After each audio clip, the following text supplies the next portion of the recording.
बिस्मिल्लाहिर्रहमानिर्रहीम। अस्सलाम वालेकुम वरहमतुल्लाहि वबरकातुहू। मैं हूं हकीम नवीद और आप देख रहे हैं मेरा यूट्यूब चैनल हकीम नवीद ऑफिशियल। आज की वीडियो के अंदर तिला तूल बनाने का तरीका आपको बताएंगे, उसके अज्जा बनाने का तरीका, इसको इस्तेमाल करने का तरीका कार, ये सब इस वीडियो के अंदर आपको बताया जाएगा। जो लोग मेरे चैनल पर नए हैं सब्सक्राइब भी करें, साथ के बेल आइकन को दबा दें ताकि इस तरह के मुफीद नुस्खा जात सबसे पहले आपको मिलते रहें। सबसे पहले तिला तूल के फ़वाइद बताता हूँ। तिला तूल उन लोगों के लिए फ़ायदेमंद होता है जो झलक के मरीज़ हों, जिनके उज़्व तनासल में जान बाकी ना हो, रगें मर चुकी हों, उज़्व का टेढ़ापन हो, उज़्व बिल्कुल सूख कर कलम की तरह हो चुका हो। इस तरह के उज़्व ख़ास को बेहतर बनाने के लिए तिला तूल का इस्तेमाल किया जाता है। शहवत में बहुत कमज़ोरी होती है, रग़बत नहीं रहती, तरह तरह के इलाज मुआलजे करने के बाद भी उनको फ़ायदा नहीं हो। इस मेरे नुस्खे को मेरे बताए हुए तरीके के मुताबिक बनाएं, लगाएं, इंशाअल्लाह फ़ायदा हो। शादीशुदा और गैर शादीशुदा लोग जो उज़्व तनासल की मुख्तलिफ बीमारियों में मुब्तला हैं, इस तेल का इस्तेमाल लाजमी करें। ऐसे लोग जिनका टाइमिंग का मसला होता है, ज़कावत हिस्स का मसला होता है, जल्दी फरागत के लिए तिला तूल का इस्तेमाल बहुत ही मुफीद है। इसके अज्जा सादा और सस्ते। तूल के अज्जा 4 चीज़ों पर मुश्तमिल है: रोगन मछली, रोगन मालिश, इसको रोगन सुरख भी बोलते हैं, और रोगन बैजा मुरग। तीनों किस्म के तेल बने बनाए मार्केट से आपको मिल सकते हैं। अच्छी कंपनी के खरीद कर इनके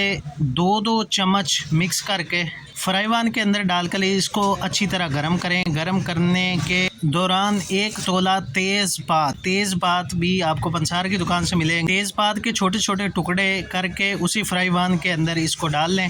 जब ये बिल्कुल सड़ कर कोयला बन जाए, छान कर तेल को किसी डबिया में महफूज कर लें। इसके लगाने का तरीका ये है कि उज़्व ख़ास को गर्म पानी के साथ धोकर खुरदरे कपड़े के साथ अच्छी तरह साफ़ कर 2-2 कतरे दाएं बाएं और ऊपर की तरफ अच्छी तरह मालिश करने के बाद फिर 4 कतरे लगाकर छोड़ देना। वाला सपारी वाला हिस्सा, कैप और निचली रग को नहीं छेड़ना, उसके ऊपर मालिश नहीं करनी। इस तरह मसाज करते जाएं। ये इंशाल्लाह 1 हफ्ते के अंदर 2 से 3 इंच का इजाफा होता है, उज़्व एक्टिव हो जाता है, मुर्दा रगें ताज़ा हो जाती है, को फरबा भी करता है और शहवत बेपनाह देता है। को शेयर करें, आजमाएं और फ़ायदा उठाएं। तो मिलते हैं नेक्स्ट वीडियो में। अल्लाह हाफिज़।